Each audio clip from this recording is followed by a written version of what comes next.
1장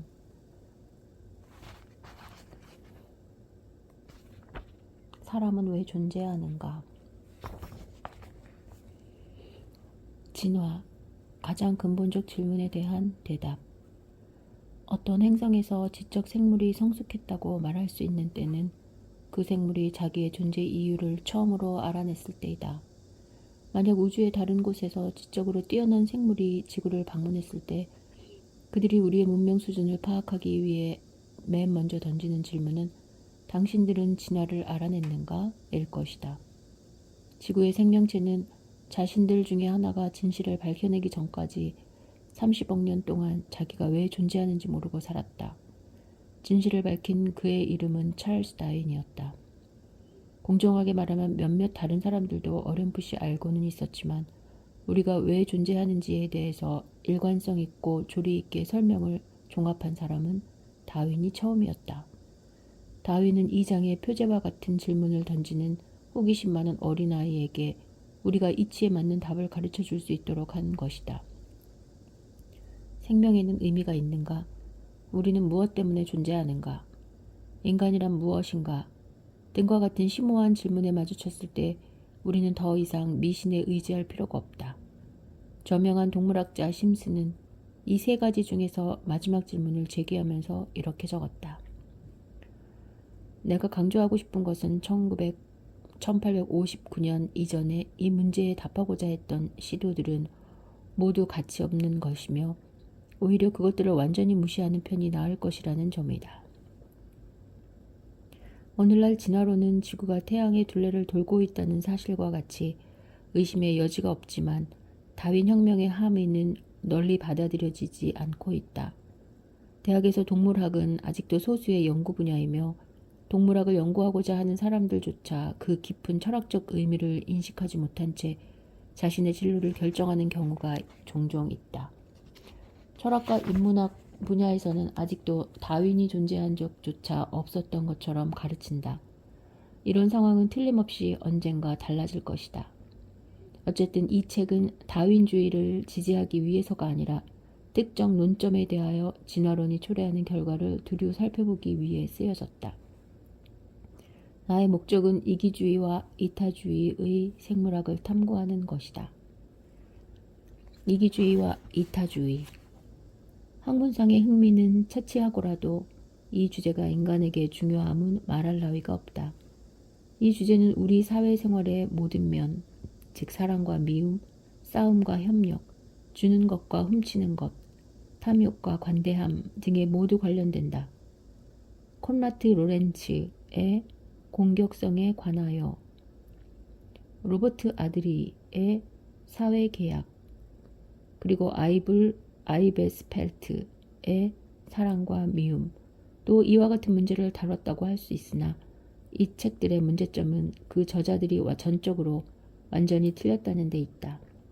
이들이 틀린 이유는 진화가 어떻게 진행되는지를 잘못 이해했기 때문이다. 이들은 진화에서 중요한 것은 개체 또는 유전자의 이익이 아닌 종, 가로 또는 집단, 가로의 이익이라는 잘못된 가정을 하고 있다.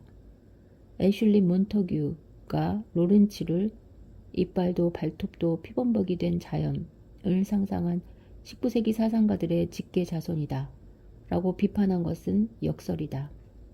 내가 이해한 바로는 진화에 관한 로렌츠의 견해는 테니슨의 이 유명한 어구가 의미하는 것을 배척한다는 점에서 몬터규와 같다. 몬터규나 로렌츠와는 달리 나는 이빨도 발톱도 피범벅이 된 자연이라는 표현이 자연 선택의 현대적 의미를 아주 잘 요약했다고 본다. 논의에 들어가기에 앞서 우선 이 논의가 어떤 종류인지 그리고 어떤 종류가 아닌지 간단히 설명하겠다. 만약 어떤 남자가 시카고 갱단에서 오랫동안 별탈 없이 살아왔다고 할 때 우리는 그가 어떤 사람인지 어느 정도 짐작할 수 있다. 우리는 그가 굉장히 빠른 총잡이이고 의리 있는 친구를 여러 명 거느린 능력 좋은 사나이라고 예상할 수 있다. 물론 이 추론이 절대적인 것은 아니더라도 그가 생존해 온 조건, 성공해 온 조건에 관해서 무엇인가를 알게 되면 그 사람의 성격에 관해서 다른 어느 정도 추론이 가능하다. 이 책이 주장하는 바는 사람을 비롯한 모든 동물이 유전자가 만들어낸 기계라는 것이다. 성공한 시카고의 갱단과 마찬가지로 우리의 유전자는 치열한 세상에서 때로는 수백만 년 동안이나 생존해왔다. 이 사실로부터 우리는 우리의 유전자에 어떤 성질이 있음을 기대할 수 있다. 이제부터 논의하려는 것은 성공한 유전자에 대해 우리가 기대할 수 있는 성질 중 가장 중요한 것은 비정한 이기주의라는 것이다. 이러한 유전자의 이기주의는 보통 개체 행동에서도 이기성이 나타나는 원인이 된다.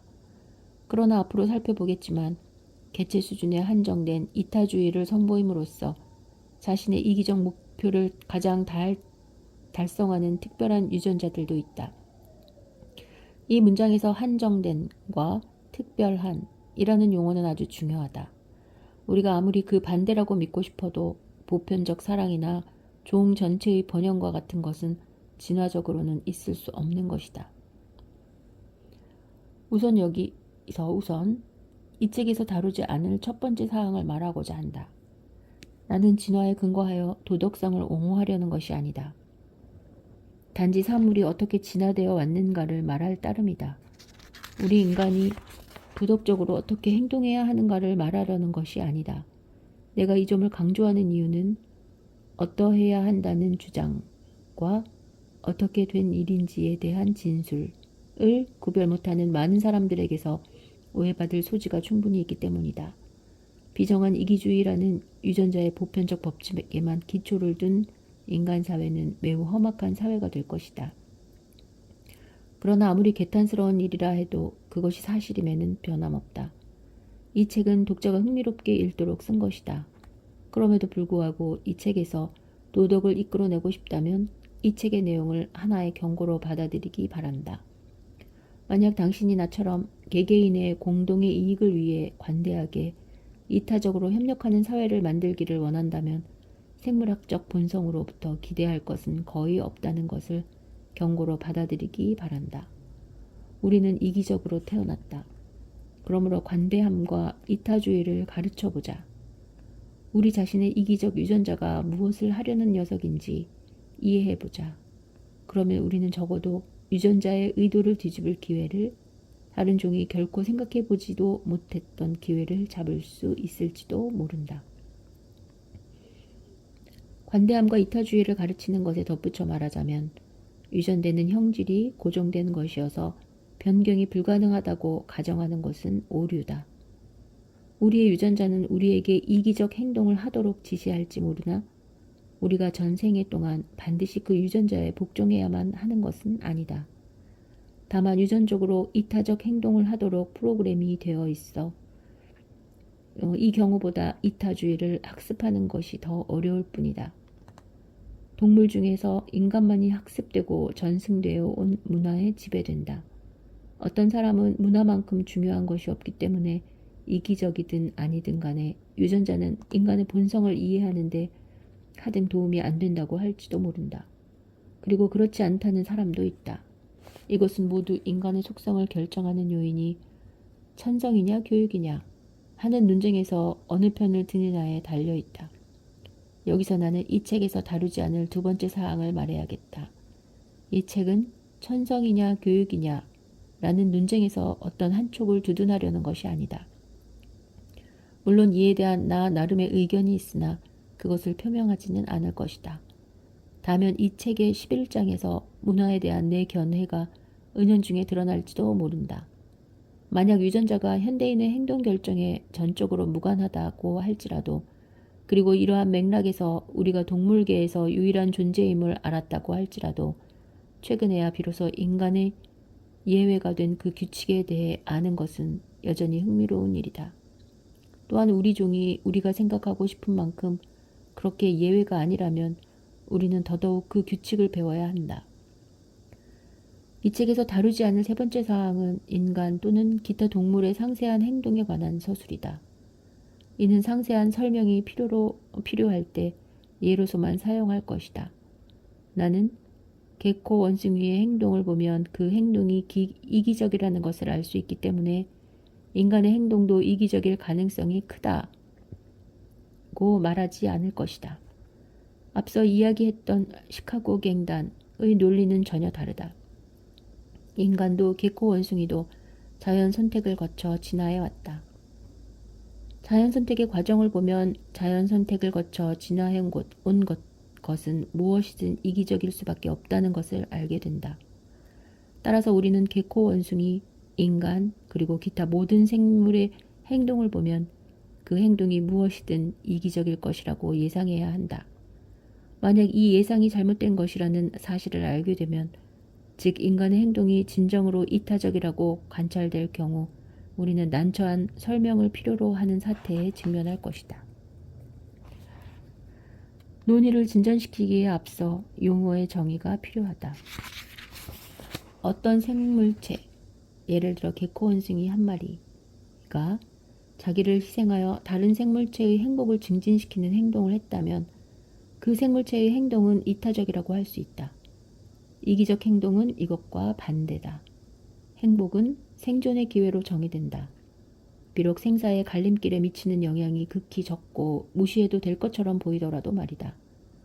다윈 이론을 현대적으로 해석함으로써 얻어지는 가장 놀라운 결과 가운데 하나는 생존 가능성에 미치는 아주 사소한 영향이 진화에 커다란 영향을 미칠 수 있다는 것이다. 이것은 그러한 영향이 드러나기까지 필요한 시간이 충분하기 때문에 가능하다.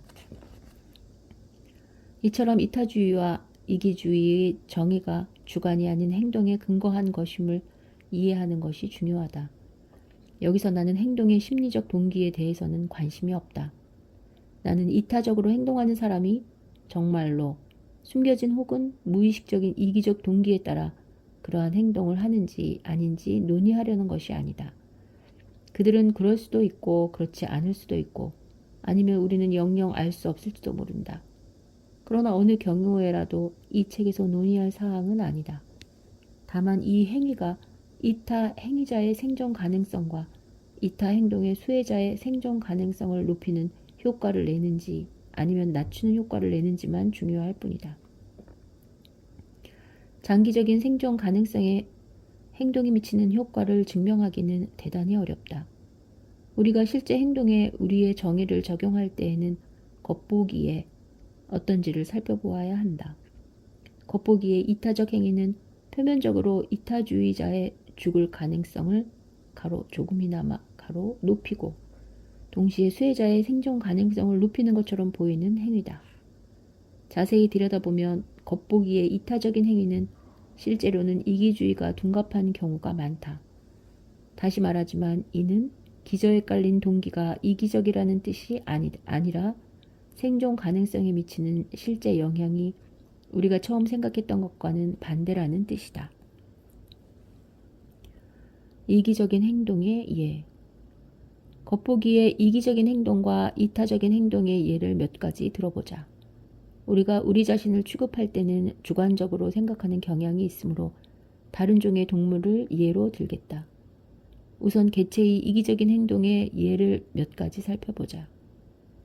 검은 머리 갈매기는 커다란 군락을 지어 둥지를 짓는데 둥지와 둥지 사이는 불과 수 미터밖에 안 된다. 갓부화된 새끼는 무반비 상태이기 때문에 포식자에게 먹히기 쉽다.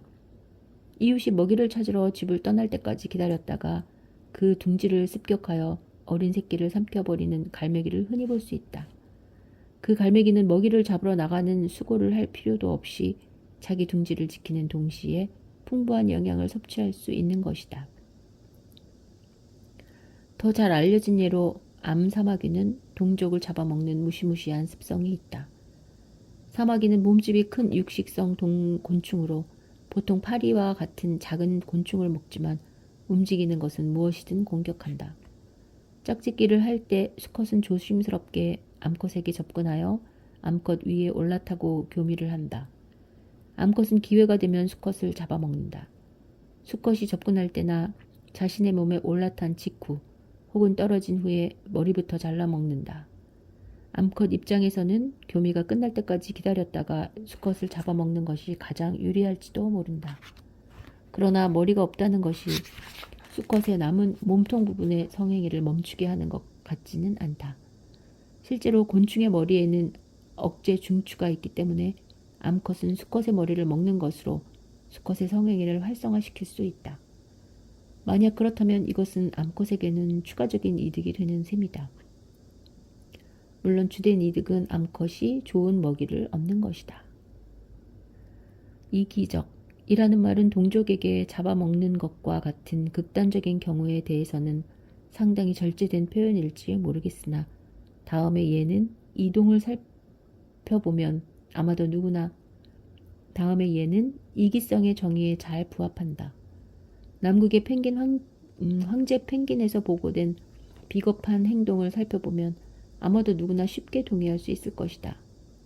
황제 펭귄은 바다 표범에게 잡아먹힐 위험이 있기 때문에 물가에 서서 물에 뛰어들기를 주저하는 모습을 흔히 볼 수 있다.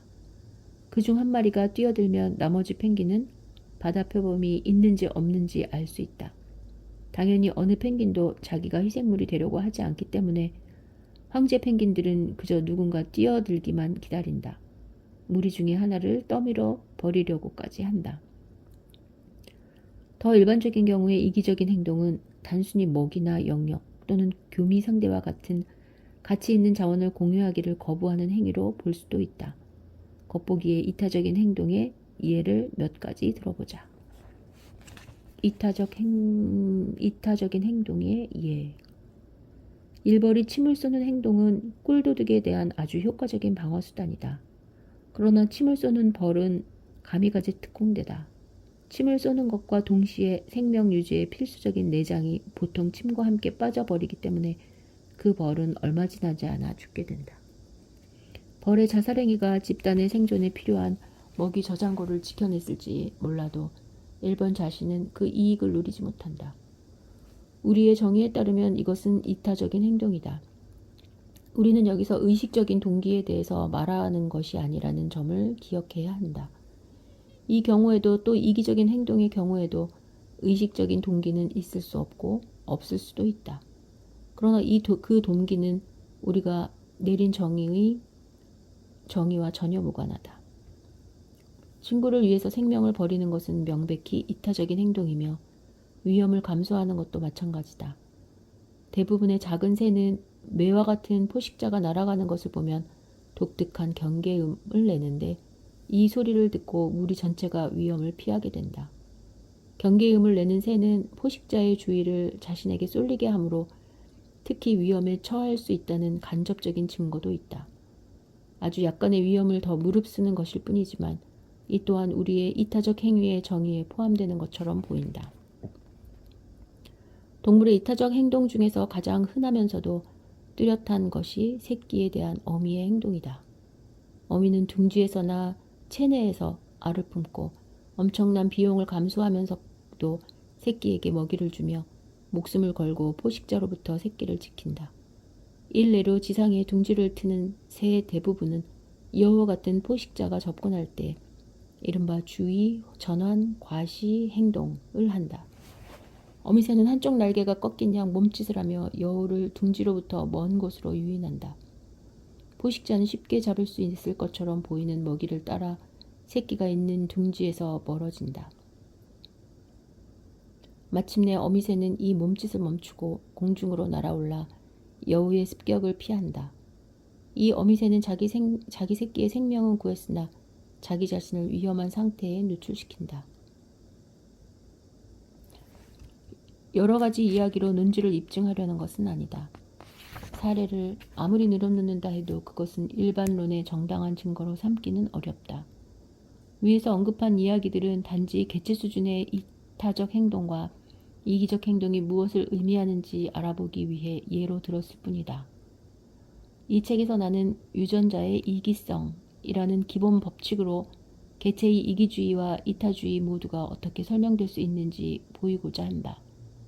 그러나 이에 앞서 이타주의에 관한 잘못된 설명을 지적하지 않을 수 없다.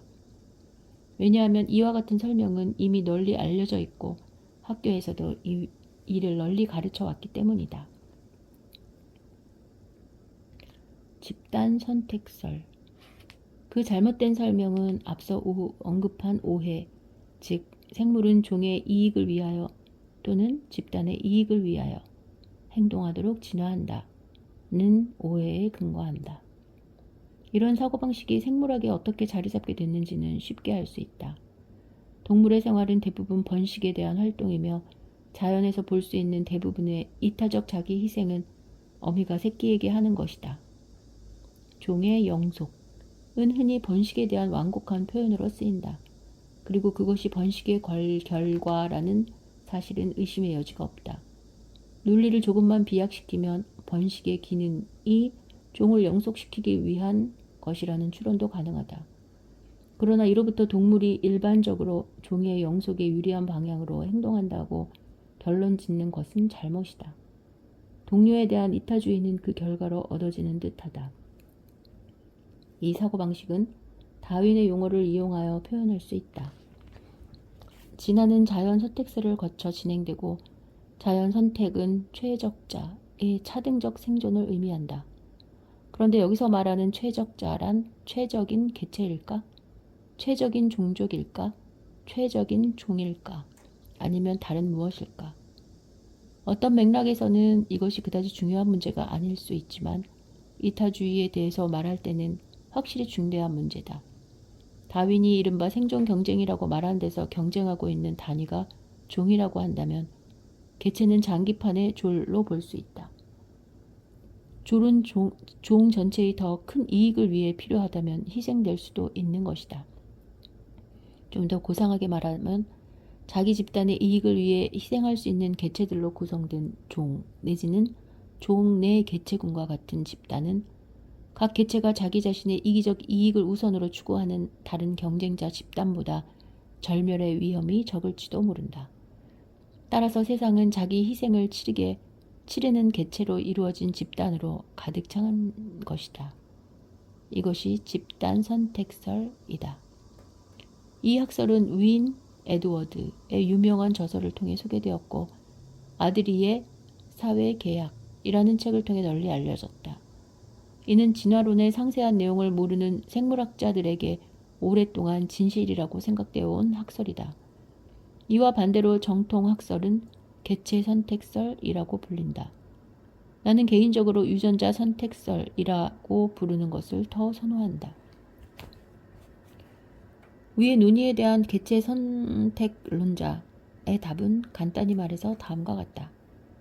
이타주의자의 집단 내에 희생을 눈꼽만치도 하지 않으려는 소수가 반드시 있게 마련이다. 다른 이타주의자를 이용하려는 이런 이기적인 반역자가 한 개체라도 있으면 정의에 따르자면 그 개체는 아마도 다른 개체보다 더 잘 살아남고 자손도 더 많이 낳을 수 있을 것이다. 그리고 그 자손은 그의 이기적인 특성을 이어받을 것이다.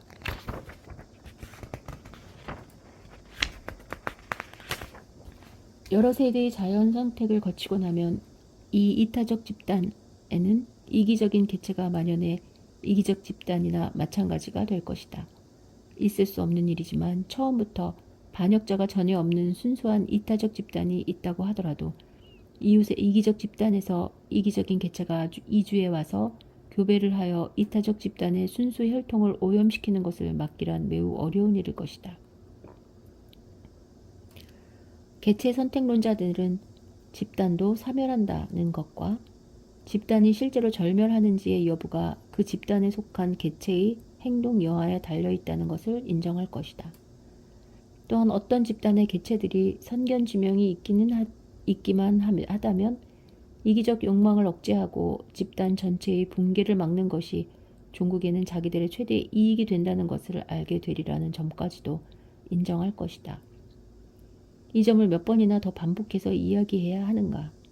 그러나 집단의 절멸은 개체 간의 치고받는 경쟁에 비해 느린 과정이다. 집단이 느리게 그리고 확실히 쇠퇴해가는 중에도 이기적인 개체는 이타주의자의 희생을 발판 삼아 짧은 시간 안에 그 수가 불어난다. 세상 사람들이 선견지명을 가졌는지 안 가졌는지는 모르겠지만 진화는 미래를 보지 못한다. 집단 선택설은 이제는 진화를 이해하는 전문적인 생물학자들 사이에서 별로 지지를 받지 못하지만 이 학설은 직관에 호소하는 면이 있다. 동물학을 전공하는 학생은 이것이 정통적인 견해가 아님을 알고 놀란다. 그렇다고 그들을 책망할 수는 없다. 왜냐하면 영국의 고등학교 생물학 교사를 위한 너필드 생물학 지도서에도 다음과 같이 적혀 있기 때문이다. 고등 동물에서는 개체가 종의 생존을 위해 자살이라는 행동 형태를 취하기도 한다. 이 지도서의 익명의 저자는 자기가 논쟁거리가 될 만한 말을 썼다는 사실조차 모르는 듯하다. 이런 점에서 그는 노벨 수상작감이 감이다. 로렌츠는 공격성에 관하여 라는 책에서 공격 행동의 종 보존 기능에 관해 말하면서 그 기능 중 하나는 최적 개체만이 번식하도록 보증하는 것이라고 말한다. 순한 논리 같지만 여기서 내가 말하고 싶은 것은 너필드 생물학 지도서의 저자와 마찬가지로 로렌츠도 분명히 자기의 주장이 정통 다윈주의에 반대된다는 사실을 깨닫지 못할 만큼 집단 선택설이 뿌리 깊다는 것이다. 최근에 나오는 오스트레일리아산 거미에 관한 BBC TV 프로그램에서 이와 비슷한 예를 봤다. 그 프로그램에 출연한 전문가는 대부분의 거미 새끼가 다른 종의 먹이가 되는 것을 관찰하고는 다음과 같이 말했다. 아마도 이것이 그들의 진정한 존재의 이유일 것이다. 종의 유지를 위해서는 극소수가 살아남더라도 충분하기 때문이다.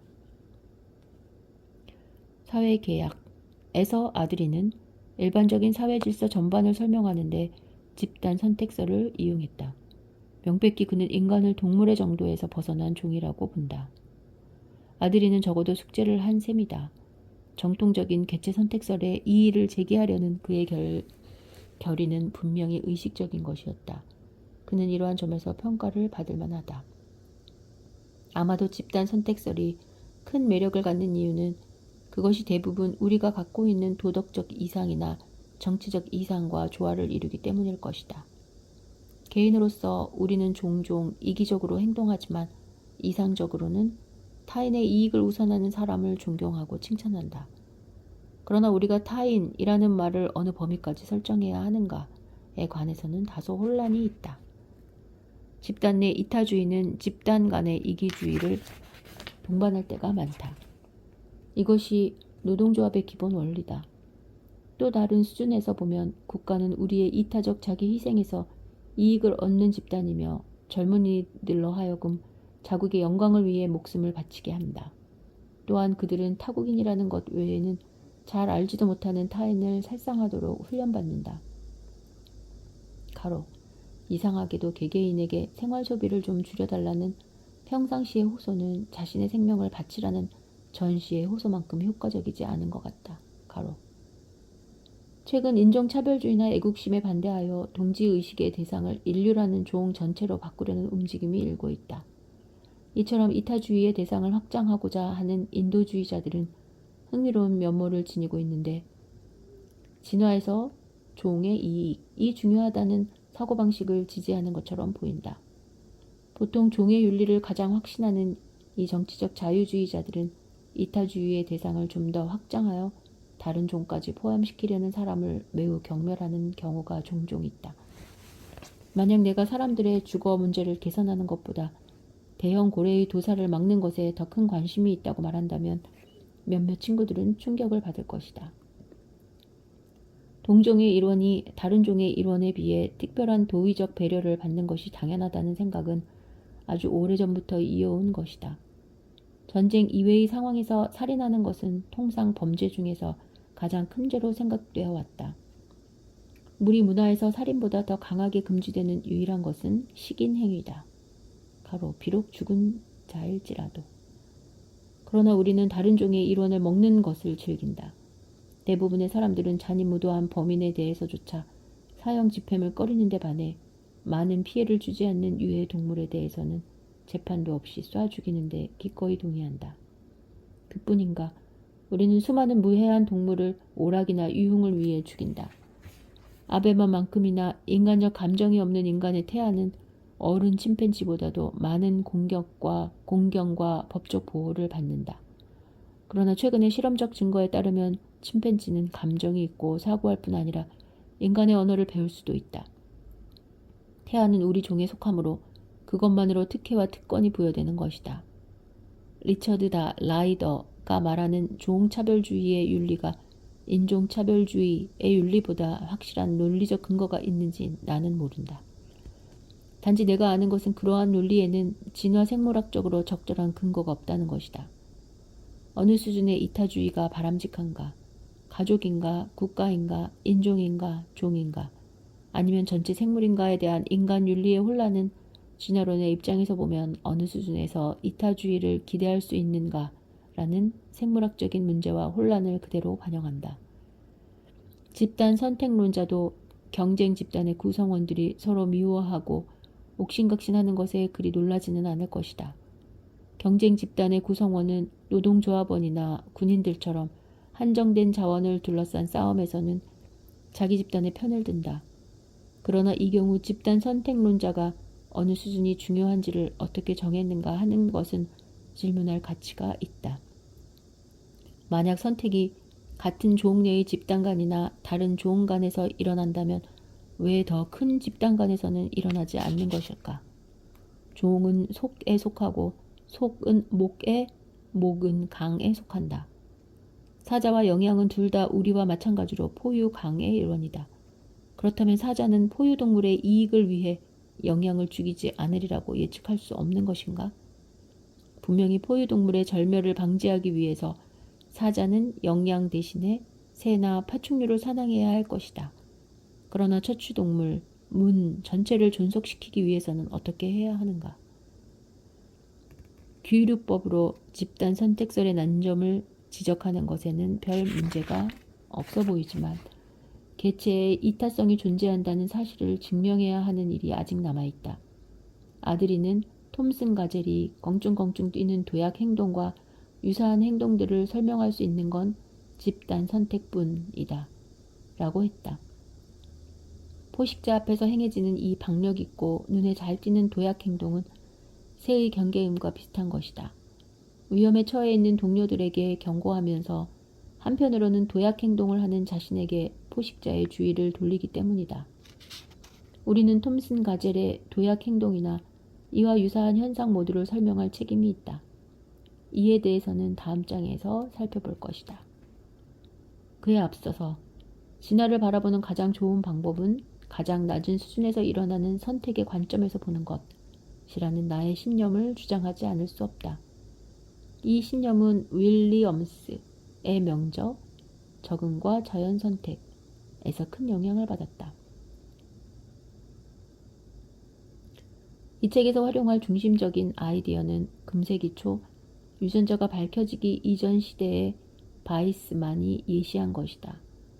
그의 생식질의 연속성이라는 학설이 바로 그것이다. 나는 선택의 기본 단위, 즉 이기성의 기본 단위가 종도 집단도 개체도 아닌 유전의 단위인 유전자라는 것을 주장할 것이다. 이 말이 일부 생물학자에게는 극단적으로 들릴지도 모르겠다. 하지만 내가 어떤 의미로 그와 같은 논의를 하려는지 알게 된다면 그들은 비록 그것이 낯선 방법으로 표현되어 있을지라도 본질적으로 그것이 정통 이론이라는 것에 동의해 주리라 희망한다. 이러한 논의의 전개에는 시간이 걸리므로 우선 생명 그 자체의 기원에서부터 시작한다.